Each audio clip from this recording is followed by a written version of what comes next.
We haven't accumulated a big pot of savings for the kids for their future just yet, and it's something I'm conscious of. Everything in the shop now, it's positioned at their eye level. Oh, I'm a complete spender. I'm delighted to welcome Cian Carolan, MD of D&G Financial Services, back to the Money Talk studio. We're going to be chatting today about the money moves that you can make now to secure your child's financial future. So, Cian, things are looking incredibly tough for this generation of young people between housing shortages, the cost of living crisis. Do you ever find yourself thinking about the next generation coming up, the people who are toddlers today? What's it going to look like for them? Yeah, this is a really interesting, emotive topic, and I suppose as a parent of young children myself, there's actually an element often of responsibility, sometimes a bit of guilt as well when you're not setting money aside for their future as well. It's a really triggering topic, and it's probably the one that gets the most level of engagement, where people come to me with the most level of questions, be it in client meetings, be it on socials, etc. And I think the starting point is we have to appreciate how difficult it is for this current young generation that are starting young families, getting on the ladders themselves, and the order in which people are doing things is different to the generation before. And I suppose people just need to maybe take a step back and appreciate how difficult it is and how much of an achievement today it is to, buy your first home. And I suppose it's just taking and dialing back that pressure on themselves, where they don't have to figure everything out straight away. And I think that, the minute they know a child is on the way, or the minute a child is born, they feel like they need to kick straight into gear with the next phase and planning for their child's future. So it's a really tricky topic. And so I suppose what people need to appreciate is that it's very hard to do what they've done, and that, it doesn't stop there. And, a house continues to sink money, and you can't always manage to set aside, be it the children's allowance or be it any money for the future for the child. Sometimes it's just managing everything in the now and just riding out that storm. And what I've learned, my eldest is 10, and that first 10 years is such a whirlwind. There's a lot that goes on, there's a lot of money that goes out, and for such small creatures, they command a lot of your pay every single month. And I'm so glad you said that, because we have done this topic a couple of times across Indo Money, and you're right, there's so much engagement and so much interest in it. But by the same token, there's another cohort of parents who just can't even think beyond the end of this week, the end of this month. Their next big cost is like summer camps, if they can even afford them, and they can't think about investing. So it's important to say that the stuff we're going to discuss today will be broad strokes. It'll be kids' savings and all the rest of it. We will touch on investing, but not every parent is able to do it. No, and I think a big achievement for a lot of families is managing to get by with all of the things that come their way, be it creche fees, be it getting kids through school, primary school years in particular. And, you have to also appreciate the fact that a lot of parents change their work patterns as well when their families are so young. And so not everybody is maybe working full time. And so they might have dialed back the income that's coming in. So income is dialed back a little bit. Maybe their expenditure has gone up because they've bought a house, they now have children. And so it's just to say that, like, in those early years in particular, it's just about doing, in a lot of cases, just doing what you can to get by and making sure you're not going backwards. So making sure that you're not racking up debt because you're trying to do everything now, and you're trying to go on those holidays, and you're trying to buy the nice label clothes, etc., and not keeping up with the Joneses, and just doing what you can without accumulating debt, and not being too hard on yourself about maybe not being in a position to plan long term at that point. And so really it's a case, and I think it might surprise people to hear that, in my case, and myself, my wife, we haven't accumulated a big pot of savings for the kids for their future just yet. And it's something I'm conscious of, and it's something that I'm probably maybe we're in a fortunate enough position that we probably have visibility over being able to do that and play a bit of catch up. But it's to say that, like, not everybody is in a position to save long term for their kids, particularly in those early years. So yeah, look, it's just managing your own pressures and guilt levels, and they're all normal feelings, but just not to be too hard on yourself. And there's, if you can get through those early years with your children and manage to keep the show on the road and not be too worse off from a financials, from a debt perspective, I think that's really good progress. And there's times where, say, creche fees might drop, and that allows more flexibility to be able to dial up on future savings, long-term planning. And most of this stuff, it's like any area of finance really, is without a plan, everything seems daunting. And individually, everything might be achievable, but when you try to accumulate and bring everything together without a plan, it just seems really overwhelming. So, and then people decide to not take any action. And so I think it's just a case of putting a good structure in place, working in order of priority. And, it's an obvious thing to say, but like making sure that you're looking after your kid and your children and all their needs in the short term, in the now. And that's really what's most important. Yes. That's the bit. If you can kind of tick that one off, and if you've got bandwidth, and there are a lot of families out there that are fortunate enough to be able to kind of plan for the future in those times as well, then that's kind of the next phase, I suppose. I want to talk to you about child benefit and saving or investing that. But before we get there, perhaps the greatest investment that you can make, or the biggest input you can make, is having conversations with your child about how they save their money. Yeah, this is a really interesting one. How they save their money, but how they spend money that comes their way, right? So, something that we learned through many visits to the shop, really frustratingly, where everything in a supermarket or in a shop now, it's positioned at their eye level. The things that they want is at their eye level and is really close to the till. So the point that you're about to purchase, and it's really challenging when you don't want to be conceding to all their wants. What we've learned is that actually, if we give them a small amount of pocket money, so we have small little Revolut junior accounts for them, and we put money in every so often. We top it up and we say, well, that's your money now. That has to last you for the next month or whatever it might be. And it's a small amount of money, but it's amazing how that triggers their way of thinking about what they want or don't want in the shop. So sometimes you'll find that they'll say, okay, it might be a Thursday after school. I'm not going to buy that today, but I'm going to get that from myself on Saturday, and they consider their decisions because it's them parting with their money is the way they think of it. And then also it's really, really nice to see, sometimes you see real points of generosity where one of the kids might have used up all their money, but the other says, I'll get that for you. And that's also a nice thing to kind of teach. So there's ways that you can kind of bring money conversations in a really rudimentary way, in a really safe way, where you're not burdening them with money worries, but you're teaching them good habits early on, in a very child appropriate way. Child benefit. I mean, there are some parents who do it. They save it from the get-go, or they even invest it. They put it into an investment account. How often do you encounter people who do that in your line of work? Well, I suppose it's all anecdotal. What I would say is that there's a huge desire for the majority of parents to do it.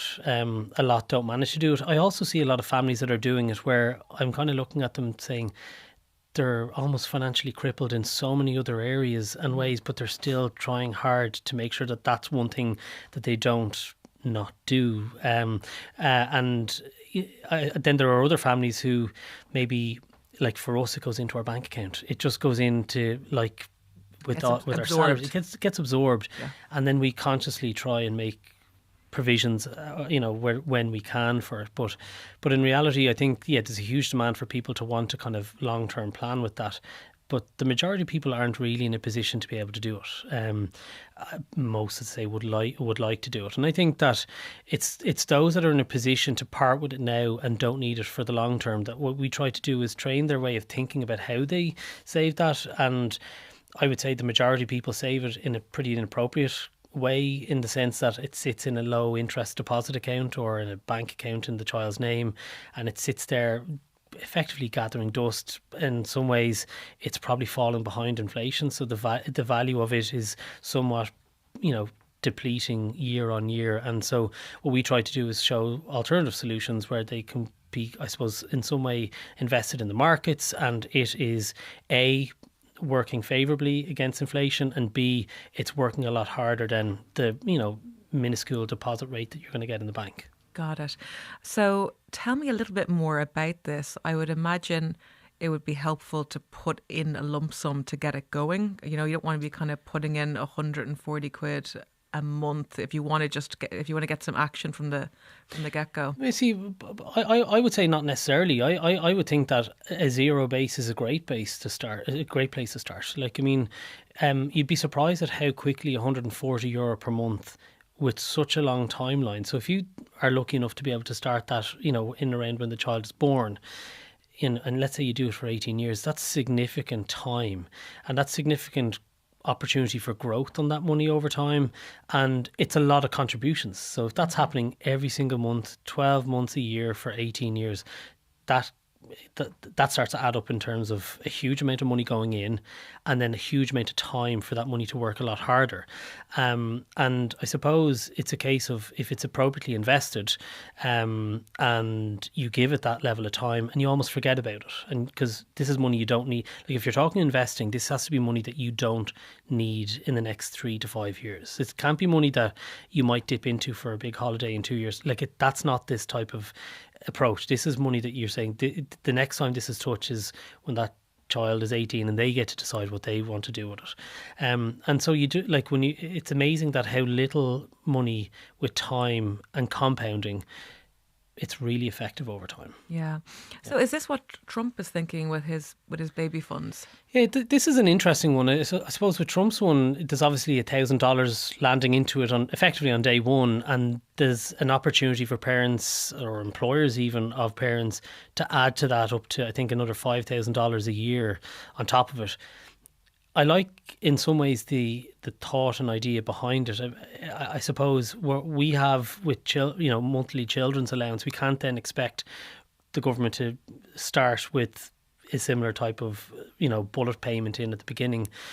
The idea of it's great because I think it gets children saving before they even realise that they're saving, and it gets them building up a pot of money that will, I suppose, reduce the level of pressure that parents might feel in having to step up to the mark at a particular life event in the future, be it a house purchase or a wedding or whatever it might be.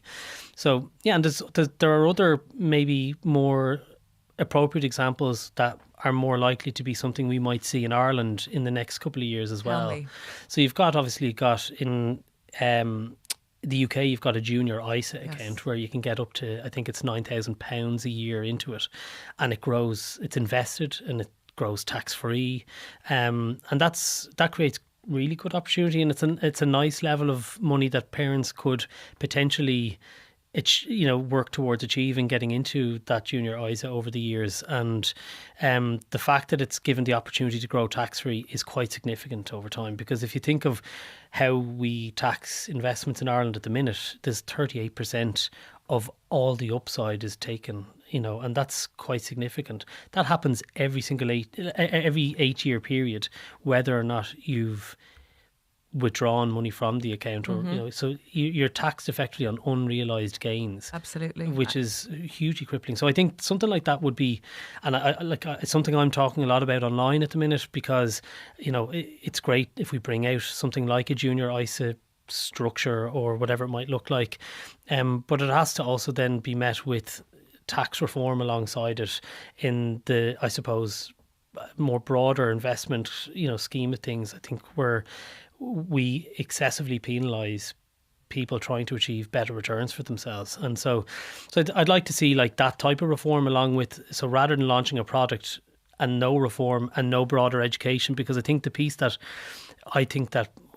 holds people back from investing children's allowance or investing at all is the fear of losing money. And so there has to be a whole education piece as to understanding the mechanics of investing, and that it's, while it does carry some level of risk, you shouldn't expect to lose all your money, and particularly when you give it time and you let it do its thing and not react when you hear things going on in the world, then I think that's quite powerful over time. So I think it's a case of, what I'd like to see is a product, yes, but tax reform, absolutely. And it has to be met with a broader education initiative as well. And I suppose also letting people know that there's access to professionals out there that can help them if they don't know where to start with this stuff. And that's something that I think needs to be brought to the forefront as well. So yeah, and then you've got like Canada have a similar type structure to the ISA as well, slightly lower amount into there, so you can put $7,000 Canadian dollars into it every year. It grows tax free as well. That's a nice one, because while the limit is lower, if you don't utilise your full limit in any one year, you can carry that across to another year. So let's say let's say you've young children and you're in peak creche fee period and you can't really afford to get your $7,000 in that case every year, you can carry that across, that when those fees drop, you can carry forward your unused position there. So it might be that you, in the second year, having done nothing in year one, get $14,000 in, and it's growing tax free as well. Yeah. So that's a really interesting. And I know Minister Harris has touched on different jurisdictions, Sweden, Canada, the UK, and there's any number of good working examples. I think what all it actually highlights to me is that we're so far behind the curve, and it's no coincidence that we're one of the, I suppose, per capita, we're one of the lowest in all of Europe, if not the lowest in terms of participation in the markets. Absolutely. And also our participation in the property market is it's insane how entrenched that is. And I think it's all part of that, because we see it as the only investment model. Well, I suppose you can feel it, you can touch it, it's there. And I suppose there's probably a little bit of an obsession in Ireland, but then I suppose the trade-off to that is the rental market is probably a little bit more insecure in Ireland compared to many different parts of Europe as well, where people don't feel the need for that security of owning your own home, because they have that type of security in a long-term lease position, Yes. So yeah, look, it is interesting. Look, if nothing else, if at the very least this is getting people talking about, and this is what auto enrollment did for retirement planning and pension planning. It has everybody talking about pensions over the last 2 years. I'm hoping that with this move towards bringing out a state-led investment initiative, that it gets everybody talking about saving in a more, I suppose, appropriate vehicle, depending on if it's long-term position. It just, as far as I'm concerned, it really shouldn't be bank, credit union, post office. It has, that's your short-term, it's your emergency fund, it's the money I'm going to need in a year or 2 years' time. Beyond that, if it's 5+ years, you have to be taking a different approach with that money. How many kids have you got, Cian? I have 3 kids. 3, and what's the ages? So eldest 10, 7, and youngest is 3. Okay, yeah. So they don't know about compound interest yet. They don't, and the thing is, they don't need to know Yes. about it, right? So that's, I suppose, I see it as part of my role and responsibility is to do that for them while they don't have the understanding, and I don't want them to know about these things either. But it is something that'll be nice to think that if I make these decisions on their behalf over the course of the next, whatever it might be, 10 to 18 years or 20 years, that they might be under the roof, that sets them up really well for them entering into adulthood. Because I think what we also have to appreciate is that we don't do an awful lot to prepare even I suppose teenagers or young adults to cope with adulthood and all that Yes. comes with it, right? So you transition out of secondary school into potentially third level, potentially into an apprenticeship, or potentially straight into the workplace. And then if you've gone through third level and you go straight into the workplace, I mean, it's a huge shift in dynamic. If you're moving from living in the family home through your education or your years of education, and then you're all of a sudden going out and renting by yourself, or possibly buying your home by yourself, or with a partner, there's so many other things to consider, and there's so many new financial responsibilities that you've not been adequately prepared for. And so, I think it's a case of, for my kids at their stage, they don't need to know these things, but there's a lot that I feel I need to do, and myself and my wife Louise, we do talk about it a lot, that we do need to start planning. It's a core part of financial planning now for the next generation. Is we don't have to, but a lot of parents feel they have to plan to help their children, and they're only little babies at the minute, plan to help them get on the property ladder, even though that might be 20, 25 years from now, and it's kind of, it's kind of crazy to think that, what things might look like in a way for them when they, will it be as difficult as it is now? Will it be more difficult? And so without knowing those things, it's just about, like, I probably have a figure in my head of what I would love to be able to do for each of my kids by the time they transition into their first full-time job, or by the time they decide to buy their first house. And it's a lot of money, it's a huge amount of money, really. And that's daunting for me, but there's an opportunity in it, and it might be the thing that helps them quite significantly later down the line. But at the same time, I have to appreciate there's a lot of families that simply aren't in a position to do that. And we go back to what we said at the start is, take the guilt out of it and add a bit of reality into the situation, and just understand that a lot of families are doing incredibly well to just get by at the minute. And so yeah, it's such a there's so many nuances and complexities to this, isn't there? Absolutely.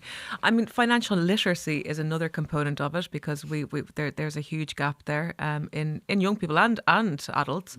But to get back to young people, it's not properly taught in schools. No. And I'm curious, what do you think is a good age, a good intro age to start bringing some of these bigger concepts in, pension planning, investments, all the rest of it? Yeah, again, I think it needs to be age appropriate at every stage. I think there's no harm. And I look at my kids, and they can definitely appreciate when they're parting with money and the decisions they make, and they're very basic decisions. Do I buy that pack of sweets or do I not? So kids from a young age can comprehend and think these things through for themselves. And I think possibly secondary school is where you can look to maybe dial it up a little bit, and as you transition through those secondary school years, you can, I suppose, ramp up how complex and how mature the conversation needs to get. It's a hard one to say, but I think anything and any level of conversation around money, I think even budgeting at the most basic level, I think a lot of adults don't know how to budget, and they think they know how to budget, but actually they're leaving so many costs off the table when they write their budget out that they don't think about, that happens every single year, that I think even just teaching children how to budget and how to manage whatever money that they're exposed to, okay, that's your money, now let's plan this out. Or kind of, I suppose, even just helping young adults realise how much is in front of them in terms of responsibility, in terms of a step up from, as in when you're under your parents' roof and then you go out and you live out on your own, there's much more to just paying your rent. There's so many logistics, there's so many costs to consider. And yeah, so I suppose it's just a case of having some degree of conversation that I just don't think is happening in a lot of cases. And we talk about it inside in our business quite a bit. And, we're in early stages of the business, so we haven't had the luxury of time or capacity to do it. But we've talked about rolling out like a free secondary school education program, and just roll it out to any schools that might be interested, where a couple of our advisors maybe once or twice a month go out and talk to 4th, 5th, 6th years about money, and tell them what life looks like in the big bad world, and things that they are likely to face in the future, and what they can start to do today to prepare themselves for that. Brilliant. I think that would be so really needed. Yeah, so that's something that's on our working to-do list. But I think that probably needs to be state-led as well. I think it needs to be something that's ingrained in your syllabus at secondary school level. And I think a lot of teachers, anytime I kind of throw that out there online, a lot of teachers will say, look, you can't all fall back on us, and that's right. I think your primary teacher, primary educator is always at home. But the problem with that, as you say, is a lot of parents are pretty financially illiterate, and again, when I'm discussing topics online, sometimes I get too complex, and I realise that actually, for this message to land, this needs to be this needs to be transferable to a 10, 12-year-old. Like, you kind of need to speak sometimes to adults about money as though you're talking to a child, because they don't get in a lot of cases the bare basics. Yes, yeah. What were you like with money when you were young? I'm a complete spender. Okay. Yeah, so I'm very impulsive by nature. I make really quick decisions, and if I want something, I go get it, and that hasn't always served me well. So, when I was a young adult, earning my own money in my own full-time job after college, I was just forever buying cars or going on holidays. I never had a penny because I would always spend it. So I would say that, So I love hearing this. yeah, It's so and like, comforting. yeah. Just to know that you're there and that you also haven't really dug deep with the investing for your kids. It's very comforting. Yeah, well, I suppose, and I still get these things wrong as well, and I suppose I don't try to be preachy about this stuff because I realise that I fall short as well. So, I mean, I still succumb to my impulsiveness at times as well, but I've learned that that's in my nature, so I have to plan for that. So I always allow a certain amount of money on an annual basis for those I know I'm going to spend an extra couple of grand on, be it a holiday I wasn't planning to go on or a trip away or whatever it might be. I know it's going to happen, so I always make sure that I plan for it because I know it's going to happen. And so what was I like as a child with money? It's hard to say, but I suppose I grew up in a really kind of happy household, but with lots of siblings, and I suppose really hardworking parents. My mum was a homemaker, my dad was a teacher, and then worked another full-time job at home, teaching music as well, and so worked really hard to bring in as much money as was needed to get the house functioning and keep the house functioning. And I suppose so we probably weren't swimming in money as a family, and so I probably got to a point in my career, to be totally truthful about it, where I was earning money that my own father or my mum and dad had never been exposed to earning themselves. And what I learned was I didn't know what to do with it. And so it was buying cars and going on holidays, and then it was all gone, and then you had to work hard again to build it back up. But I suppose a lot of people aren't prepared, and I definitely wasn't prepared for getting to a point where I was earning good money, because I just didn't know how to manage it, and I managed it pretty badly. And that's okay as well, because sometimes that's a great way to learn, but it's a tough way to learn. But I suppose never really had a whole lot of money when I was a child, and then I started working young, and my first job was in Arnott's. I did a part-time job when I was 15, and that became a job that I kept for about 7 or 8 years, and earned good money, relatively speaking, as a kind of a student college goer, but spent it all, and only that my parents chose to save some of that on my behalf. Were they, was I able to have somewhat of a deposit when it came to buying my first house? So tell me this. So you were handing in. Yeah. So my first paycheck from Arnott's, my parents took, I think it was half of it at the time. Okay. Right. And they continued to take half of most of my paychecks. And then we agreed on a number once it became like a proper, rather than it being Christmas summer work, it was like a constant part-time feature, that we agreed on a number. So I used to hand up €550 a month to my parents. And I didn't really know what happened with that money. But as it turns out, they used to take €150 per month of that to go towards some household bills. And they saved €400 per month of that for me without me realising it. And it was always going to be the only way that they'd be able to realistically help us with that next stage in life. And boy, was it a massive help, because when we bought our first home, they turned around and handed me a bank statement with €15,000 in it. So that was a massive help, because that was not savings that I personally had at the time. Wow. I'd say you were quite emotional. Yeah, because I knew how much of a sacrifice it was for them not spending that money, because they undoubtedly would have benefited from having that extra money coming to them to help with the household running costs. But that was their sacrifice, and that was their way of helping us, because they knew how difficult it was for them to get on the ladder and to manage a household. So again, we talk about having that foresight for our own kids as young as they are at the minute. There's a lot you can do, and that was realistically me 15, 16 years of age when they started that. And that they were able to hand quite a lot of money over. In reality, €15,000 is a huge amount of money. But imagine how much you could do if you were to start, even if it is a case with your €140 per month children's allowance and do that consistently for the 18 or 21 years, whatever it might be, that's a huge opportunity to help. And it actually relieves pressure off you, off the future you, when your kids do get close to those milestones, and you really do want to be able to help. You'll be so thankful that you did those little small steps early on as well. Absolutely. And I think what I'm hearing here is, if you can't do that, if there isn't anything extra to put away for them, or to invest for them, you can help cultivate a savings habit, or you can help them redirect their money in a more mindful or meaningful way. So I think any final tips there for a parent who wants to help their children become savers?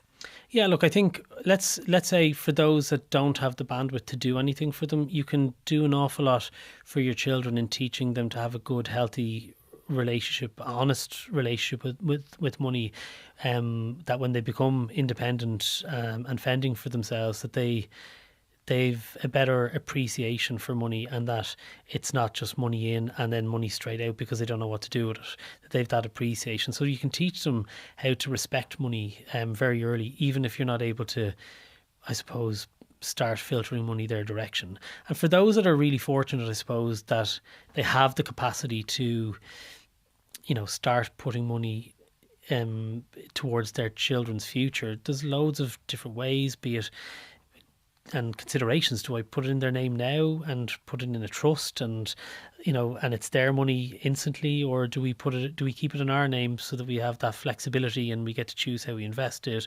Or if a doomsday happens and we do need that money, that it's still there in ours, and should we save it in the bank, or should we consider investing? And when we talk about investing, what does that mean, and what are the options and opportunities that are there? And I suppose for those parents, it's just to say that if you don't have all those answers, that's actually really okay, but just seek out good advice from people that are not people that are doing it personally themselves, and not industry. I think it's industry expert. Talk to someone who's doing this day to day for people, who are talking about different various family setups and considerations. And you don't need to have all the answers to invest, you just need to have the access to the right people with the right advice. Fantastic, Cian. That was really, really informative. Thank you for coming on. Thank you.